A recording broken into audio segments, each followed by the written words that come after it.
The text blinked at me, cruel and mocking. Asterisk, seriously, Dad? You really think you should have a say in this? Asterisk, my coffee sloshed on the counter as I stare at my phone, heat rising through my chest.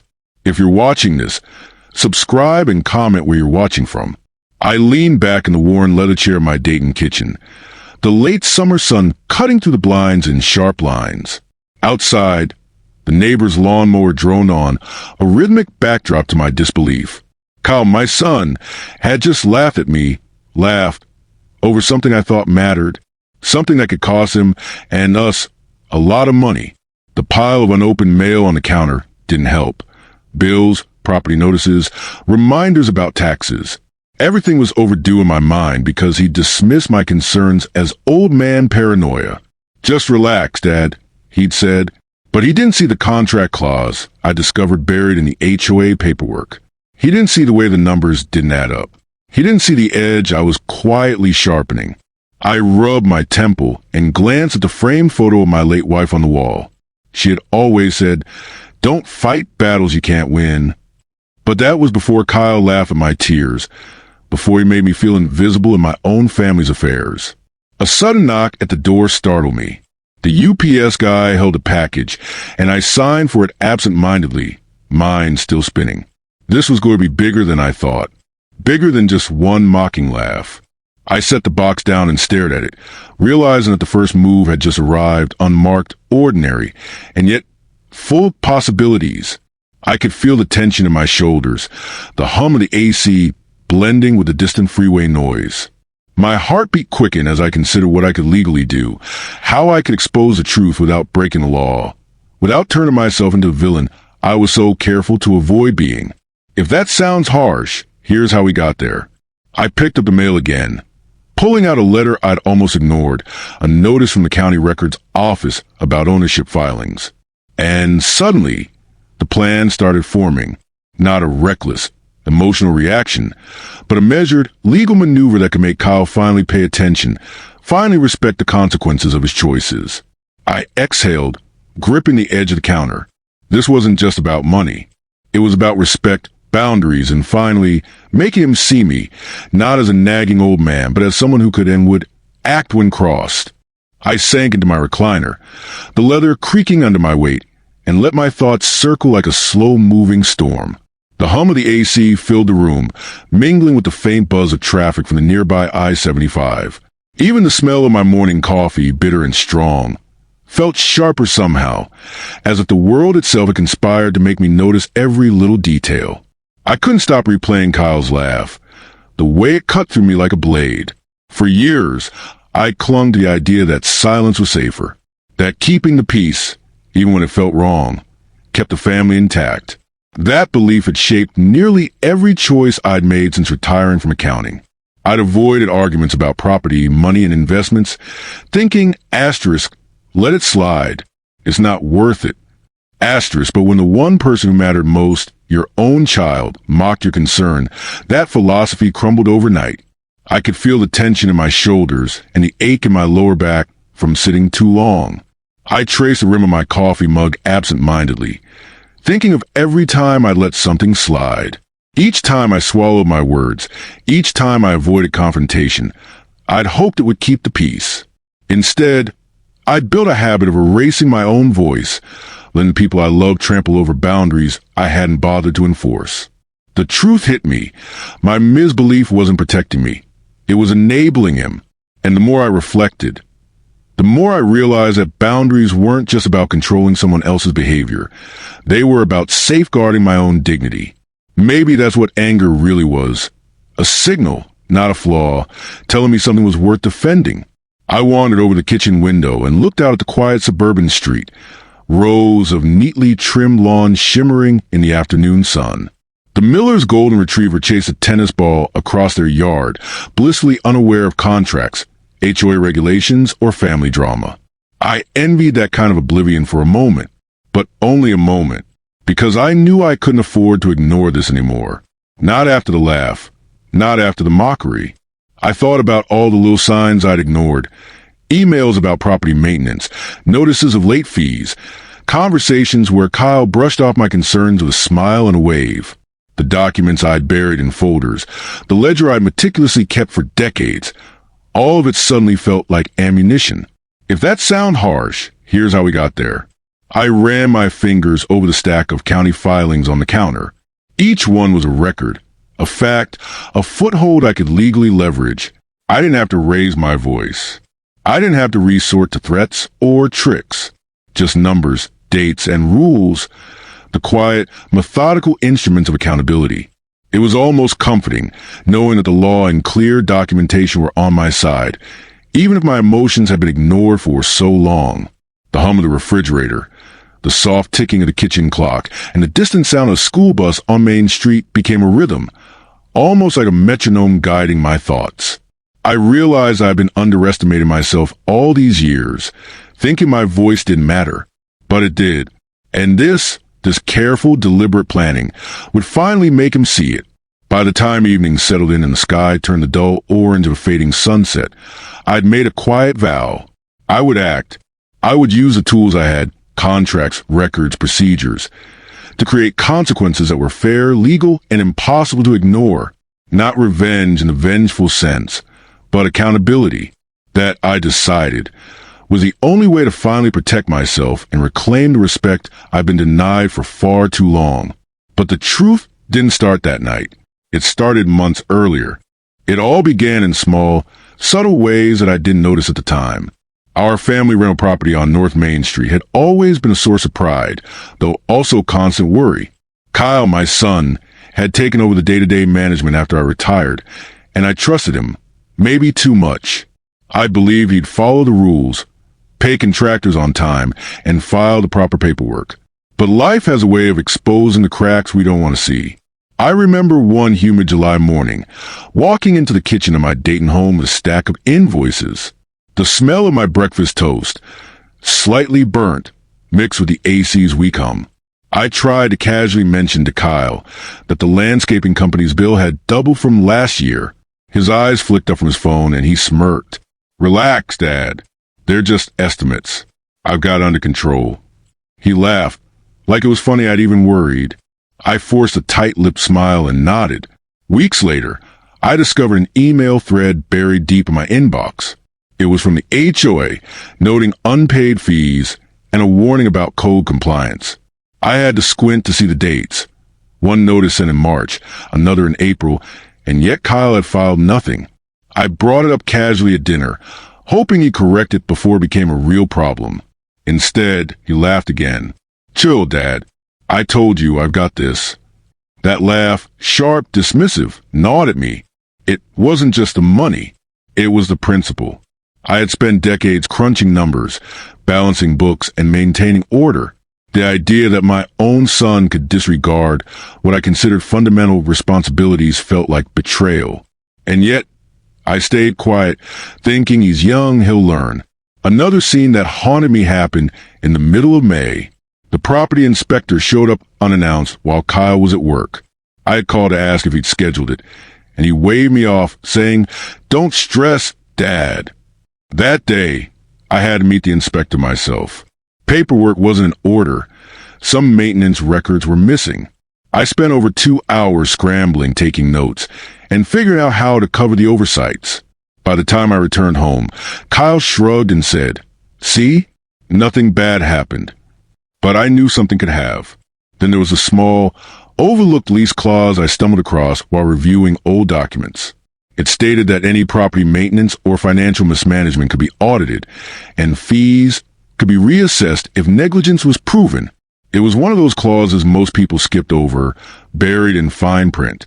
I filed it mentally away, not knowing how crucial it would become. Money wasn't the only pressure. Community expectations weighed heavily. Dayton neighbors gossiped quietly but sharply. I'd seen families splinter over property disputes, and I feared being humiliated in front of people I respected. The thought of being called overbearing or paranoid by my own son stung worse than any financial loss. One evening in late June, my brother, Mark, stopped by. He brought 2 iced teas from the diner across town. We sat on the back porch, humid air clinging to our shirts, and he looked at me seriously. "You know, Bob," he said, "you can't keep doing everything for him. He needs to face some consequences. But don't make it personal." I nodded, realizing he was right, even though part of me feared confrontation. By mid-July, the pressure had escalated. Kyle had ignored maintenance requests, delayed payments to vendors, and even bragged to friends about how easy it was to outsmart old man rules. I had receipts, emails, and invoices tucked in a growing folder labeled potential audit. I could almost hear the numbers whispering at night, reminding me that preparation was power. Which brings us to the plan I should have made sooner. The contract clause, the property records, the ledger of unpaid bills, all of it could be leveraged legally. I didn't need anger or threats. I only needed precision, documentation, and patience. And that's when I realized my silence had been my enemy. The misbelief that keeping the peace protected me had blinded me to the fact that boundaries weren't just optional. They were essential. And that's how the stage was set. A family divided, a son overconfident in his disregard for rules, and a father quietly collecting the tools he'd need to make accountability unavoidable. By early August, the pattern was undeniable. Kyle's carefree approach to our family rental property had crossed every line I'd allowed myself to draw. The garden was overgrown, bills were unpaid, and contractors had been left hanging. I could no longer rely on warnings or passive observation. It was time for a structured, lawful approach. I began by revisiting the lease and HOA documents, pulling every clause that could support accountability. There it was, a small print section granting co-owners the right to audit financial records and request remediation for mismanagement. I knew this was my leverage, the foundation for a legal path without hostility. The process would be slow, meticulous, and absolutely within the rules. Next, I pulled out my ledger, carefully tracking expenses, missed payments, and contractor correspondence over the past 6 months. Every number had to match invoices and bank statements. Accuracy was essential. A single inconsistency could give Kyle a loophole or worse, cast doubt on my credibility. This was my armor. I called the county records office and requested copies of property filings and tax documents. The clerk, a cheerful woman named Diane, explained the process and handed me the official packets. I thanked her politely and left, feeling a mix of anticipation and tension. Each page I reviewed strengthened my case. Unpaid fees, misfiled maintenance reports, and a clear trail of negligence. I scheduled a private meeting with the HOA board for mid-August, a small window before the end of summer inspection deadline. Timing was critical. If I acted too early, Kyle could adjust or cover up mistakes. Too late, and violations could become a more serious legal issue, complicating enforcement. I created a checklist, contracts, receipts, invoices, photos, and official filings, all ready for presentation. Then came the human factor. My sister, Janet, stopped by one evening, iced tea in hand, warning me of potential backlash. "Bob, think about how this could look. Kyle might spin it. The neighbors could gossip." I nodded, appreciate her concern, but I knew the window for passive observation had closed. My responsibility wasn't to avoid discomfort. It was to ensure accountability. I also consulted Mark, my brother, who had some experience in property management disputes. He helped me draft a concise, factual summary of the situation, a chronological report of neglect and financial mismanagement. Mark reminded me, stick to facts. Emotions have no place in this paper trail. If you're thorough, you can't be challenged. His advice anchored me. With documents organized and allies aligned, I prepared a certified letter to Kyle, laying out my findings and requesting a meeting to discuss remediation. I avoided emotional language. No accusations, no insults, just facts, deadlines, and legally grounded expectations. The goal wasn't to humiliate him. It was to create a structured pathway for him to correct his missteps or face enforced consequences. Still, I couldn't ignore the stakes. The inspection was scheduled for the first week of September, and contractors were becoming impatient. If Kyle refused to act, I would have to submit a formal HOA notice, triggering fines and possible lien action. That scenario was undesirable, but necessary to maintain principle. I created a timeline, plotting each step with legal precision. Certified letter delivery, board submission, follow-up inspections, potential small claims filing. I also considered the ripple effect on family perception. The neighbors, my peers, and extended relatives could take sides. I mentally rehearsed how to maintain composure during inquiries and conversations, sticking strictly to facts. Any emotional flair could be twisted into drama, undermining the legitimacy of my actions. Even with the planning in place, anxiety surfaced. I checked the mail obsessively, waiting for a response from Kyle. I considered every potential complication, a denial, public complaints, or last-minute attempts to manipulate documents. To mitigate risk, I made photocopies of every page, scanned emails, and organized receipts in labeled folders, redundancy as protection. By mid-August, everything was ready. The HOA board was aware, the timeline was set, and my documentation was airtight. I felt a strange mixture of apprehension and resolve. The plan wasn't about revenge in an impulsive sense. It was about setting a boundary and enforcing it legally. I was no longer the silent observer.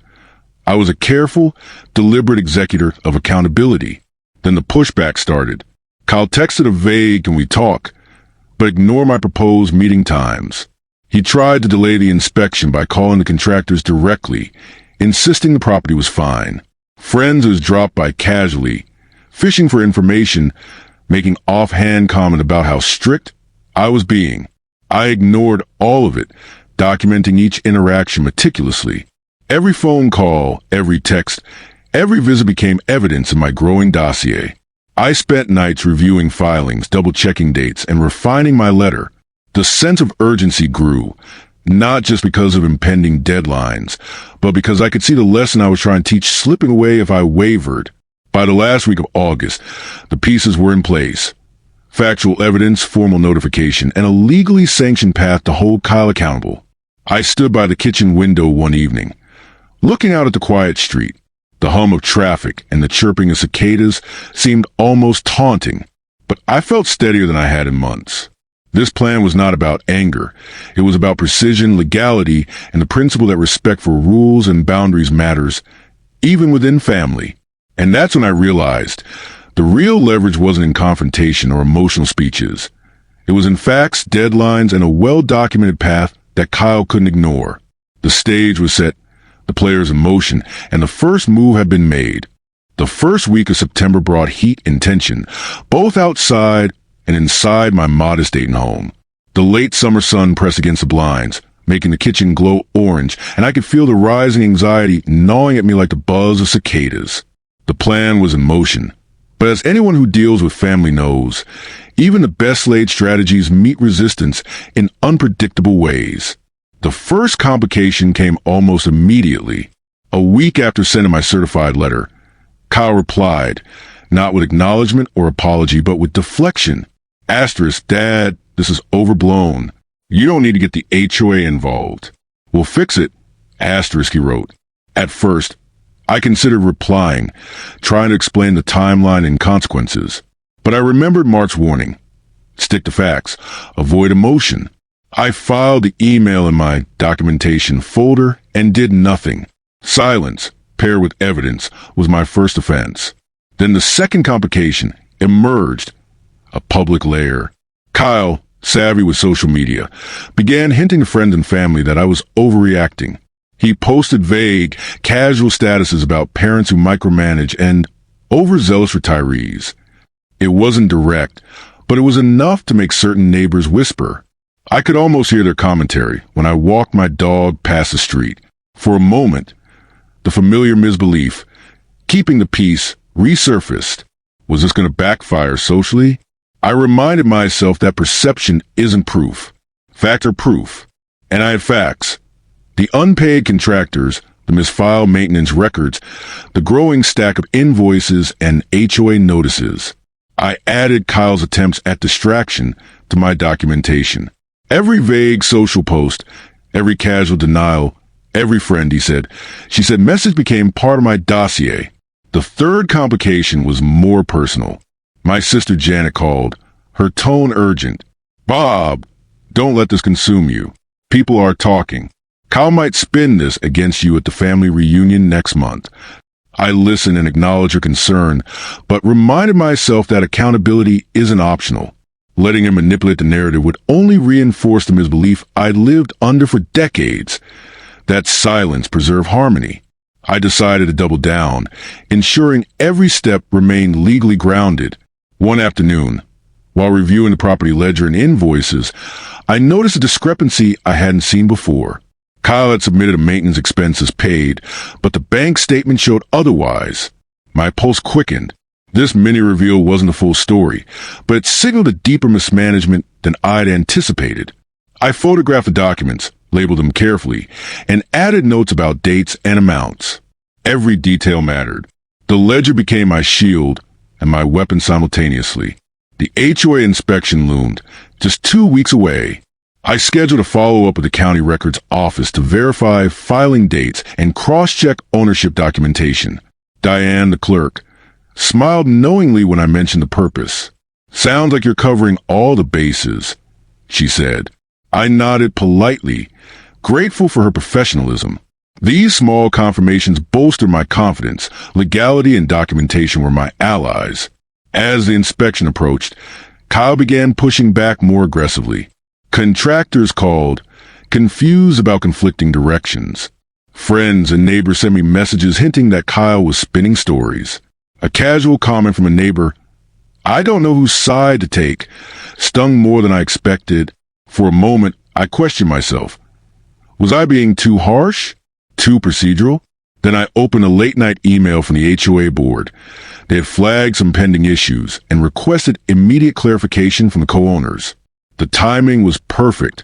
The board would need accurate documentation before the inspection, giving me leverage without confrontation. I attached the ledger, the invoices, and my photographic evidence, sending everything in an organized, factual package. But the complications weren't finished.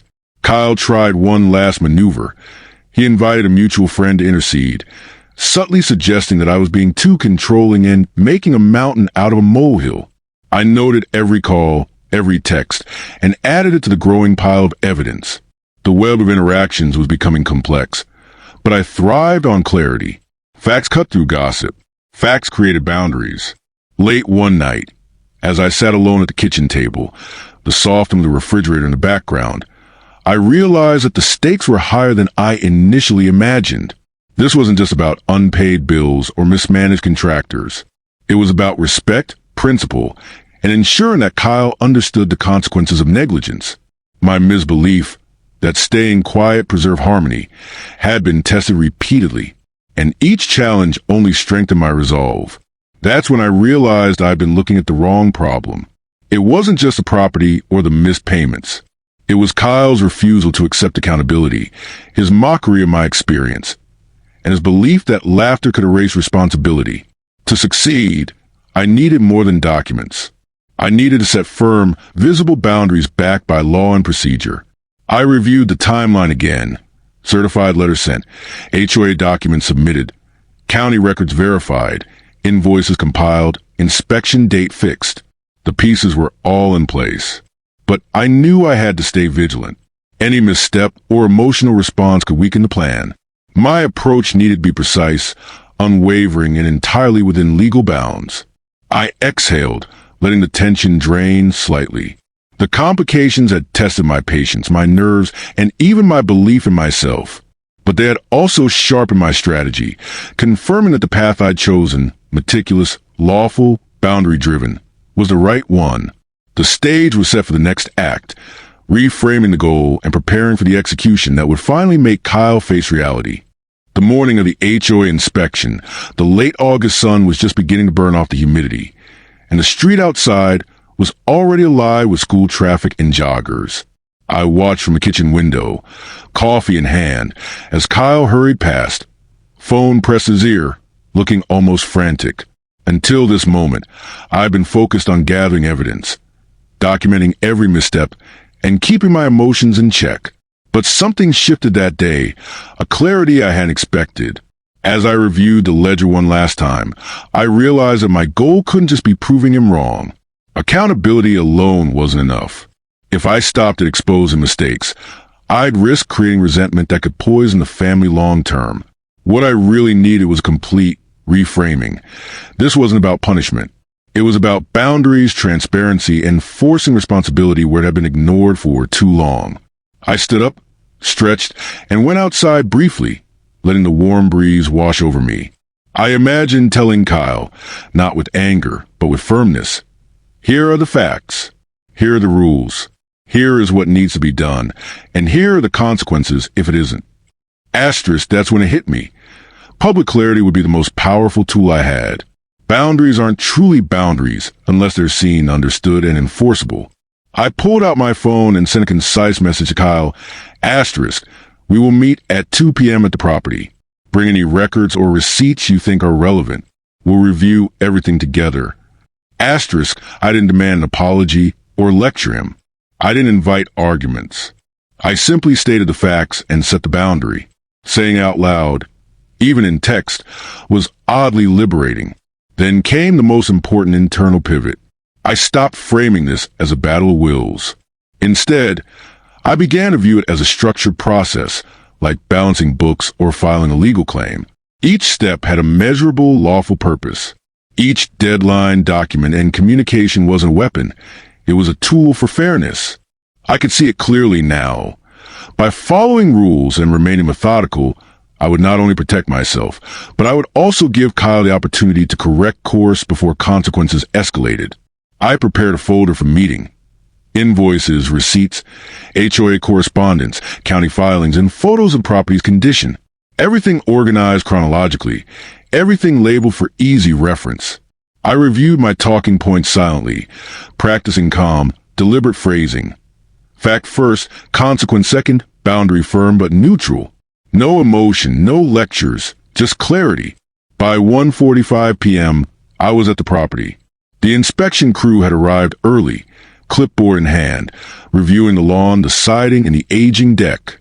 I introduced myself politely, letting the inspector know I was a co-owner and had documented everything.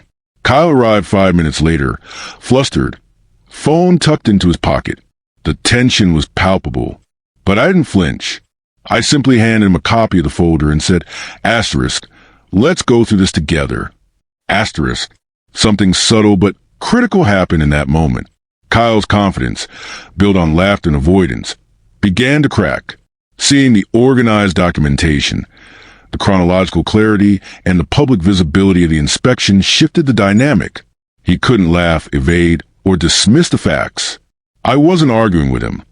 I was presenting an objective reality that he had no choice but to acknowledge. So I stopped asking for permission and started following the rules. Every single one, every document filed, every clause cited, every invoice accounted for became a step toward a legal and ethical resolution. I had reframed the problem. It wasn't about anger or revenge anymore.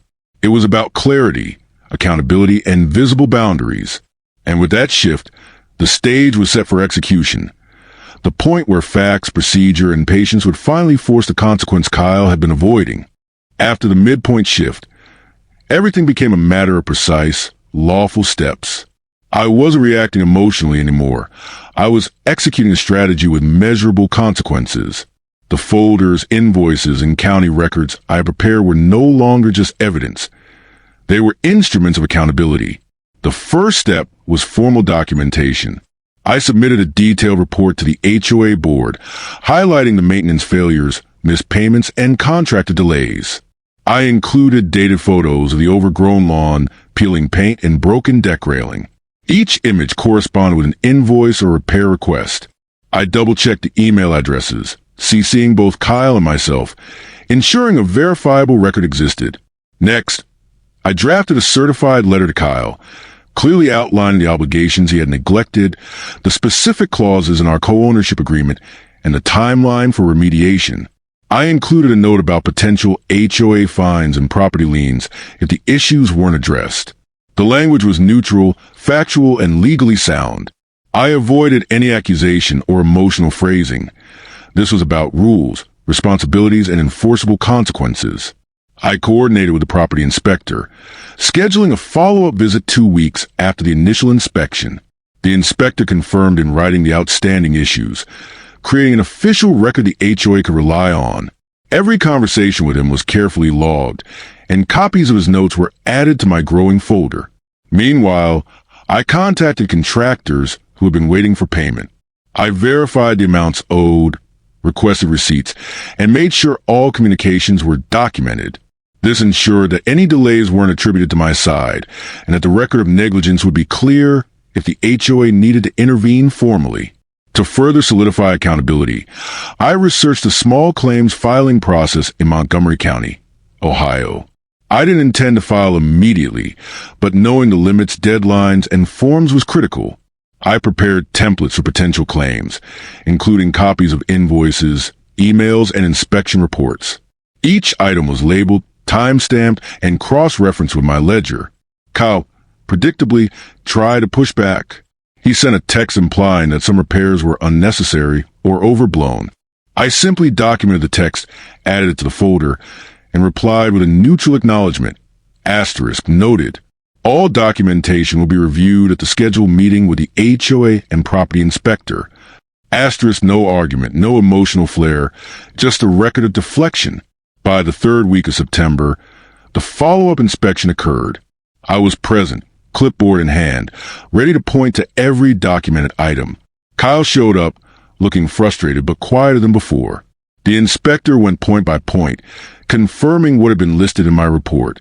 When Kyle tried to explain away missing repairs, the inspector referred to the photographic evidence and invoices.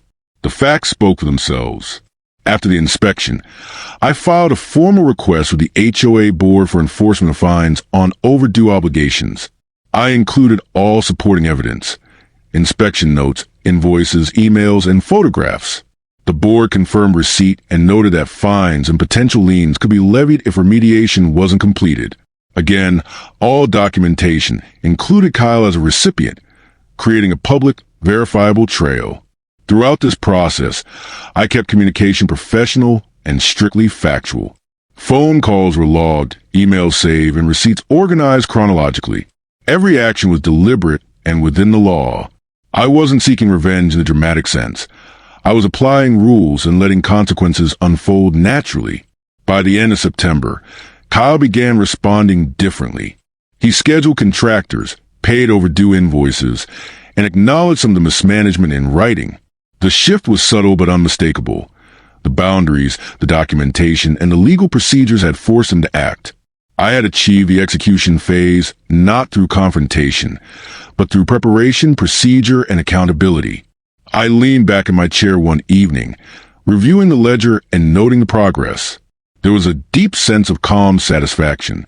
The plan had moved from theory to reality. The facts were unassailable, the consequences enforceable, and the family dynamic, while still tense, was beginning to tilt toward fairness and clarity. I thought that would be the end of it. I was wrong. For a brief moment in late September, I allowed myself a quiet sense of victory. Kyle had started scheduling contractors, paying overdue invoices, and even sending polite acknowledgement emails. It felt like the plan was working exactly as intended. Clear boundaries, documented facts, and lawful enforcement were producing results. I imagined that by early October, all the mismanaged responsibilities would be corrected and the tension would ease.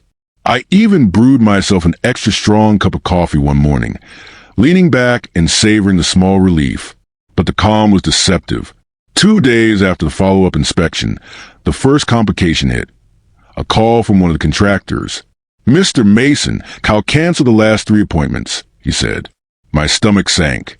Despite my documentation, fines, and public visibility of the inspection, Kyle had found a way to push back. The underlying problem, his reluctance to take responsibility, wasn't fully solved. Then came a second blow. The HOA board sent a notice. Kyle had submitted a complaint claiming I was harassing him and misrepresenting the facts. I stared at the email in disbelief. The board was obligated to consider complaints from all parties. Even though every action I'd taken was documented and lawful, the administrative process now added a layer of uncertainty. My folder of evidence was my shield, but bureaucracy rarely feels like protection when the clock is ticking. Adding to the tension, Kyle began trying to spin friends and neighbors against me. Casual conversations in a local grocery store, and over the fence now, included subtle remarks questioning my fairness. The social pressure that I had meticulously planned for suddenly became more pointed. I realized that legal action, while necessary, couldn't fully insulate me from perception and rumor. I reviewed my documentation late that evening under the soft kitchen light, coffee cooling beside me. Every invoice, email, and inspection note was in perfect order. Yet the reality was clear. The victory I'd anticipated was only partial.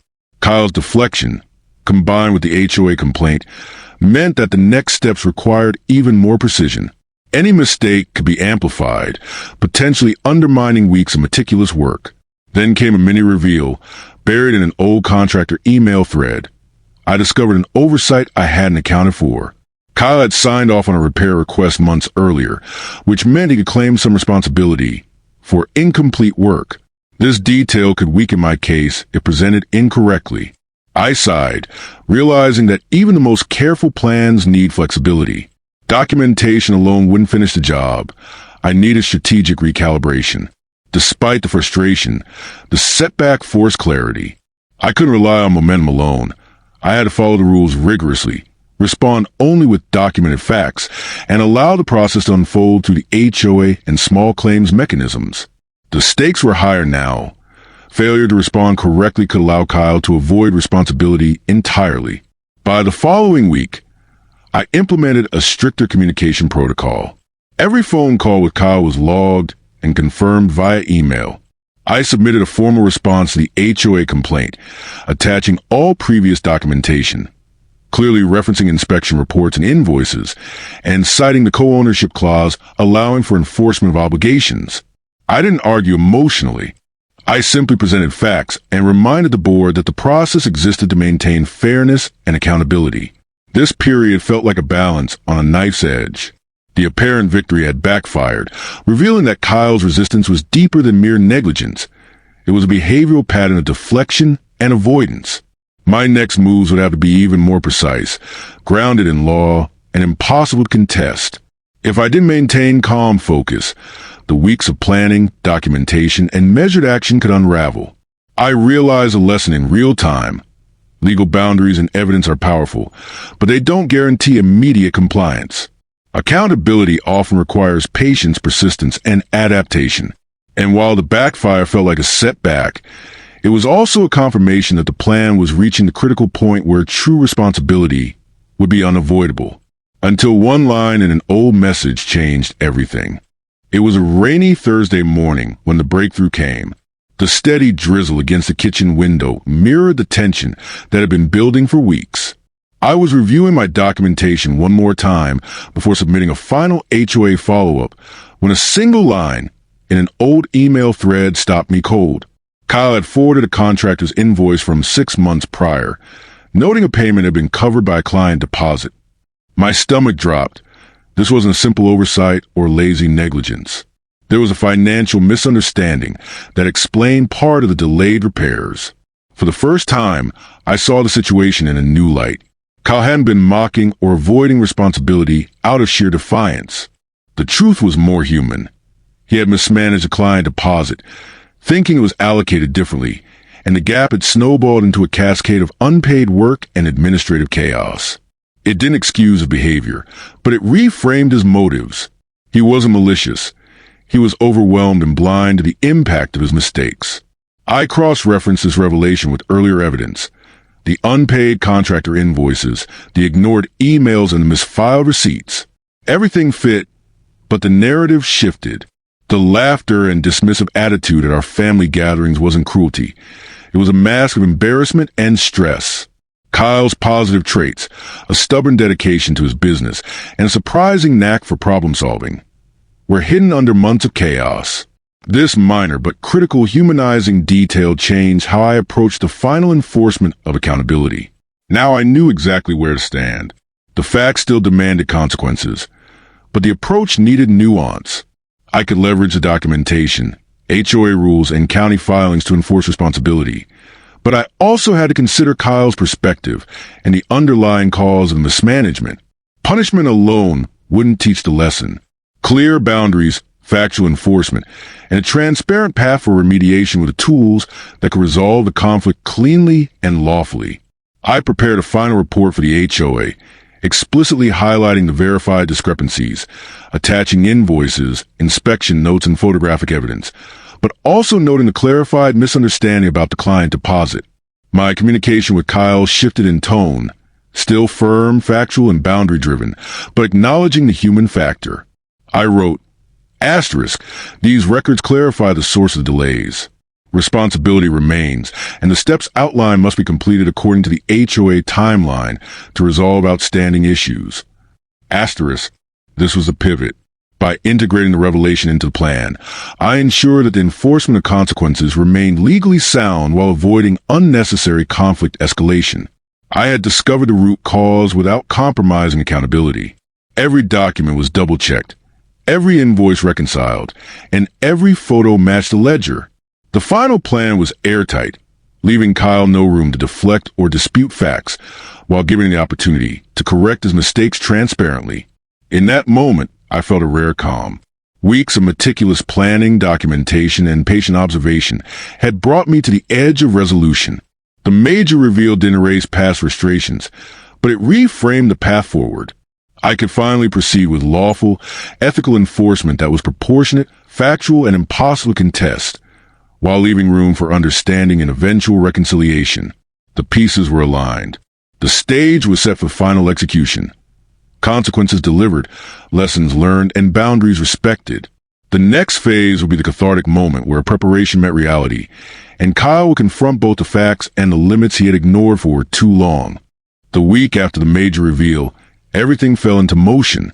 I approached the HOA with my final report, including reconciled invoices, inspection photos, and a detailed ledger of all communications. I had double and triple checked every document, every timestamp, every dollar amount. The board acknowledged receipt and confirmed that fines would be applied to overdue obligations and that any unresolved items could result in a lien. The process was impersonal, procedural, and utterly satisfying. It was revenge without emotion, just the power of rules and accountability. I made one last visit to the county clerk to confirm filing details. Diane, the clerk, recognized me and smiled, aware of the meticulous nature of my filings. "Looks like you've covered everything," she said, and I nodded. The calm authority of legality carried more weight than any argument or confrontation ever could. The documents, evidence, and process were my instruments of consequence. Kyle received a certified notice from the HOA that outlined the fines, the deadlines for remediation, and the potential lien. I had ensured he received the notice directly, creating a verifiable trail. No yelling, no threats, no emotional tirade, just facts. By the next morning, I received a text from him acknowledging the notice. Asterisk, received. I'll address the repairs immediately. Asterisk, it was brief, but it carried more weight than any apology I could have demanded. I coordinated with contractors to confirm appointments and payments. Over the next 2 weeks, the missing repairs were completed. The deck was stabilized, the siding repainted, and the lawn returned to a tidy, maintained state. Every step was documented, invoices filed, and receipts stored in the ledger. Kyle, initially reluctant, began responding responsibly, even offering to reimburse small overpayments. The human element had aligned with the procedural, creating an unmistakable sense of resolution. I also held a private meeting with the HOA inspector. We reviewed all completed repairs, reconciled remaining invoices, and signed off on the final inspection report. The board received confirmation that all obligations had been met. The consequences were visible, tangible, and lawful, a clean resolution that left no ambiguity. The satisfaction wasn't derived from humiliation or punishment. It came from the quiet power of accountability and fairness. The first real emotional release came later that evening. Sitting alone at the kitchen table, the coffee steam curled in front of me, and I reflected on the weeks of preparation, documentation, and patience. I realized that the revenge wasn't about making Kyle suffer. It was about ensuring the rules were followed and boundaries respected. I hadn't shouted, threatened, or humiliated anyone. I had relied on procedure, facts, and lawful consequences. And in that, there was a calm catharsis I hadn't anticipated. For the first time in months, Kyle reached out directly, not through the HOA or contractors. His tone was subdued, even respectful. Asterisk, Dad, I see now why you were so persistent. I'll make sure this doesn't happen again. Asterisk, it wasn't an apology in a dramatic sense, but it was acknowledgement, enough to validate the weeks of preparation. He had confronted the consequences of his actions fully, legally, and transparently. The ripple effects were immediate. Contractors confirmed payments. The HOA removed pending fines, and the county records reflected completed obligations. Neighbors noticed the improvement in the property and commented on the visible diligence. Even Janet called to acknowledge the transformation. Asterisk, I wasn't sure you could pull this off, but the house and Kyle look better for it. Asterisk, I smiled quietly. The combination of legal enforcement and measured boundaries had not only corrected behavior, but restored a measure of respect and clarity to our relationship. Looking back, the most rewarding part wasn't the fines, the completed repairs, or even Kyle's acknowledgement. It was the calm authority I had maintained through weeks of potential conflict. I had acted lawfully, ethically, and transparently, transforming frustration into structured accountability. There was no gloating, no spectacle, just clear, measurable consequence and restored order. And then came the final proof of the plan's success. A call from the HOA confirming that all fines were satisfied and that any remaining obligations were resolved. It was official, documented, and unassailable.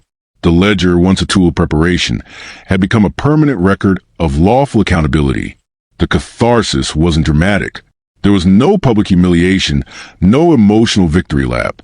It was quieter, steadier, a deep sense of resolution, a return to principle, and the knowledge that justice could be delivered without resorting to cruelty. Boundaries had been set. Consequences had been enforced. Respect, at last, was restored. Then came the calls. Contractors, HOA officials, and even Kyle's own accountant reached out to confirm payments, timelines, and documentation. Everything was verified. Everything was complete. And in that, the weeks of planning, patience, and persistence had culminated in a lawful, clean, and cathartic victory. One where I had proved that facts, process, and steadfast boundaries could achieve what anger and shouting never could. The weeks following the HOA resolution brought a mix of relief and unexpected clarity. The property was finally in order. Painted siding, a stabilized deck, and a freshly manicured lawn. But the real impact was deeper than aesthetics. Kyle, who had once dismissed my concerns with laughter, now treated deadlines, invoices, and inspections with new respect. The consequences had landed precisely where they needed to, and the structure of accountability had reshaped behavior. Socially, the neighborhood noticed a change too. Casual conversations over fences or at the local diner had shifted from whispers of drama to acknowledgments of diligence. A few neighbors even thanked me privately for ensuring the property's condition and maintaining transparency in dealings. It wasn't about praise. It was about fairness, clarity, and demonstrating that rules mattered.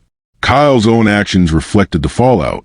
He began documenting his repairs, paying contractors promptly and double-checking HOA obligations before deadlines. I watched him, realizing that while my approach had been firm, it also provided him the opportunity to correct course without embarrassment. The power of lawful, visible consequence had compelled responsibility in a way that confrontation never could. Financially, everything was squared. Contractors were paid in full, the HOA fines were cleared, and my ledger reflected accurate, verified totals. Kyle reimbursed minor overpayments and even submitted receipts showing prepayments for future work. The fiscal clarity brought peace of mind I hadn't realized I'd been craving for months. The emotional fallout was subtler but significant. Tension in family interactions eased, though boundaries remained clear. Kyle's laughter no longer carried mockery. It was tempered with awareness. He hadn't transformed overnight, but the lessons were embedded. By responding with patience, procedure, and legality, I had reinforced accountability without shaming him. Even the HOA process itself had a ripple effect. Other co-owners observed the outcome and adjusted their behavior, recognizing that rules and documentation weren't optional. The system had worked as designed, and the precedent consistent. Lawful enforcement strengthened the community's integrity. And just when I thought it was settled, I received a note from one of the contractors. Asterisk, your diligence saved this project from falling apart completely. Thanks for keeping it professional. Asterisk, that simple acknowledgement underscored the value of methodical action over reaction. Calm, documented enforcement had carried consequences effectively, and the personal satisfaction was quiet but profound. The fallout proved one enduring truth. Consequences delivered through facts, law, and clear boundaries have staying power.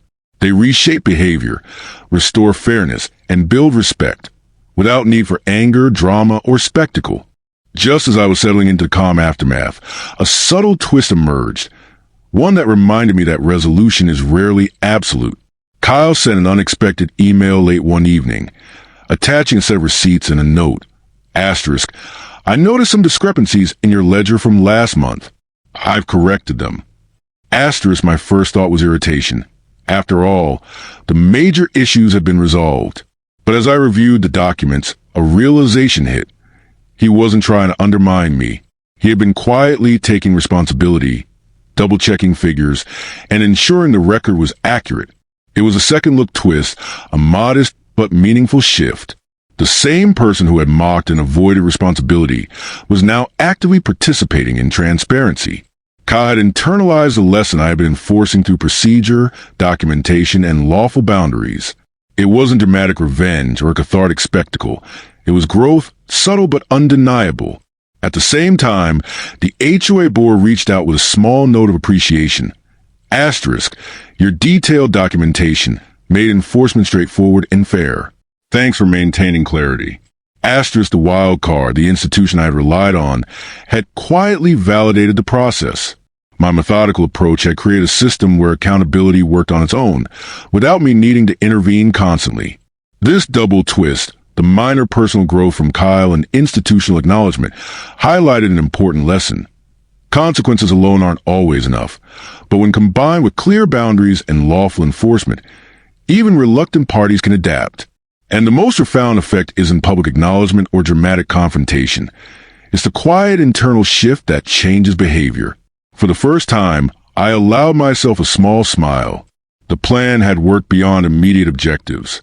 The rules, the documentation, and the structured consequences had not only corrected behavior, but encouraged growth, subtly shifting the dynamic for the better.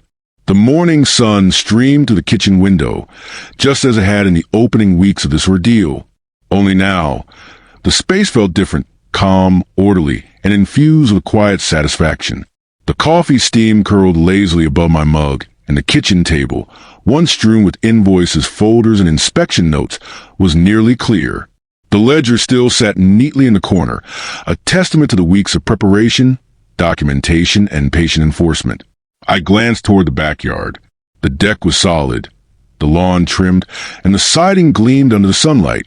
Every repair completed, every invoice reconciled, every boundary respected. It was more than a house restored. It was a family dynamic subtly, permanently altered.